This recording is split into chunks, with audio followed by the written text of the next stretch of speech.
So, this is a little bit of a rant, some thoughts about musical education. Uh, Kate and I were just having coffee inside, and we were looking at our kids' report cards, and there was a category for fine arts.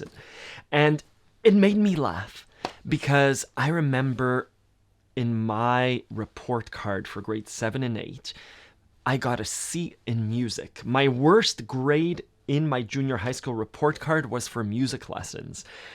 And to give a bit of perspective, I'd been learning piano for almost 10 years by then. I was proficient at the piano. I was doing recitals outside of school. But for whatever reason, in school, music wasn't my thing. I don't know if it was the teacher. I don't know if it was me.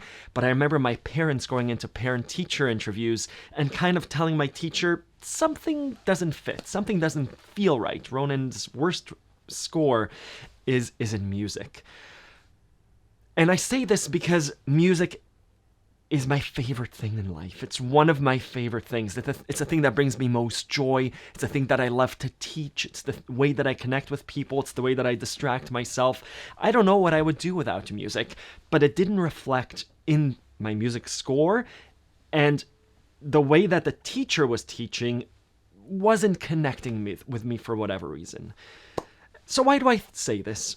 You might be a music student, and the way that you're learning may not jive with you. Lots of Accordion Love students let me know that the way that they're being taught is not the way that they want to play.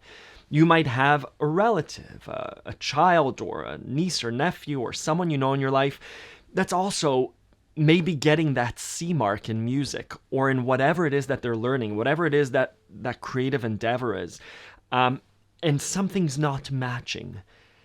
It could be the way that you're learning. It could be the educational system. I understand that there's a class full of 30 people. Some people love music, some people may not. Some people are coming at it with zero interest. Some people have private lessons.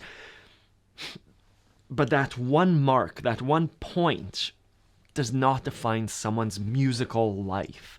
Don't let those marks dissuade you from learning music. What I love about teaching on Accordion Love, what I love about the way that I teach music, I bring my passion to it. And I know that my students sense that passion, and it's contagious. I kind of wish I had a more passionate musical education in public school, in the schools that I attended. So part of this is a pitch for Accordion Love. Give it a try. If you've had a bad experience learning the accordion or learning music, try out my approach. I think it's a lot more holistic and human. Obviously, there's the technical aspects of it, but in general, I'm happy to show you a way that works for you, that's all-encompassing of music, not necessarily moving your hands in a very specific way.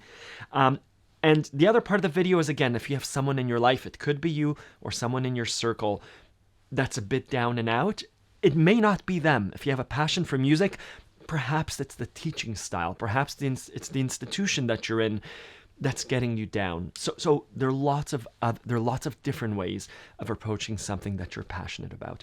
That's my rant. Those are my thoughts for today. I hope it hits home either for you or someone that you know.